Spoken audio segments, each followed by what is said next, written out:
Осмо од деленките Марија Стефановска, Изабела Ѓоргиевска и Дијана Цветановска од Основното општинско училиште Јоаким Крчевски се најуспешните на одржаниот регионален надпревар за писмен состав по француски јазик со наслов "Кажи ми 10 зборови за интернет мрежата". 10 збора беа претходно дадени. Од тие 10 збора учениците за основно треба да употребат минимум 3 збора и нивниот есеј требаше да содржи од 200 до 400 збора. Пред самиот надпревар беше дадена само општата тема интернет, но на лице место за време на надпреварот беше дадена темата за што служи интернетот. Конкретна тема, значи на самиот надпревар. Учениците од 8 оделение од нашето училиште учествуваа на овој надпревар, постигнаа солидни резултати и самиот состав кој што беше напишан во текот на регионалниот надпревар, подоцна беше рангиран и на државно ниво.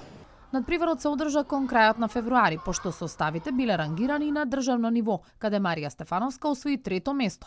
Успех кој се должи на долгогодишното посветено учење и усовршување на знаењата по француски јазик. Есејот со стандардна форма опфатил тематски пристапи и индивидуални размисли на учениците по однос на предностите и негативните ефекти на интернетот. Младите франкофони од Крива Паланка со своите ставови ги заслужиле позитивните критики и оствариле добри резултати. Опиша конкретни случаи како ги демни интернетот, значи што е она што може да им се случи со самото користење на социјалните мрежи, која се појава креативно да се изразат, она појава која што се почеста, нели, во секојдневниот живот, сите го користат телефонот секогаш и кога излегуваат и кога се во училиште и дома, значи постојано користат социјални мрежи, телефони, компјутерот и така натаму, што, нели, ги оддалечува од нивните другари и она што е во секојдневниот живот. Јас сум Марија Стефановска, освоив прво место на регионалниот надпревар, а трето место на државниот надпревар. Не беше тешко, беше многу лесно, на лице место го пишувавме составот и задоволна сум. Така покажавте и одреден фонд, богат фонд, предпоставувам, на зборови по францускиот јазик кои што ги усовршувате континуирано во училиштето. Да. Мислите дека на добрите подготовки се должи сето тоа? Да. Општата тема беше интернетот, а на лице место не ја дадоа темата зашто ни служи интернетот. Така цело време пишувавте во вид на есеј, предпоставувам? Да. Тешко ли ти беше? Не. Многу сум задоволна од резултатите, не беше воопшто тешко, самото пишување на составот помина добро.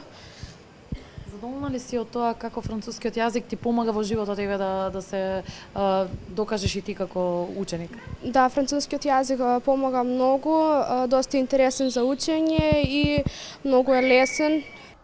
Надпреварите по француски јазик се во организација на Сдружение на професори по француски јазик на Република Македонија и Француски институт во Скопје, со поддршка од Национална комисија за франкофонија при владата на Република Македонија.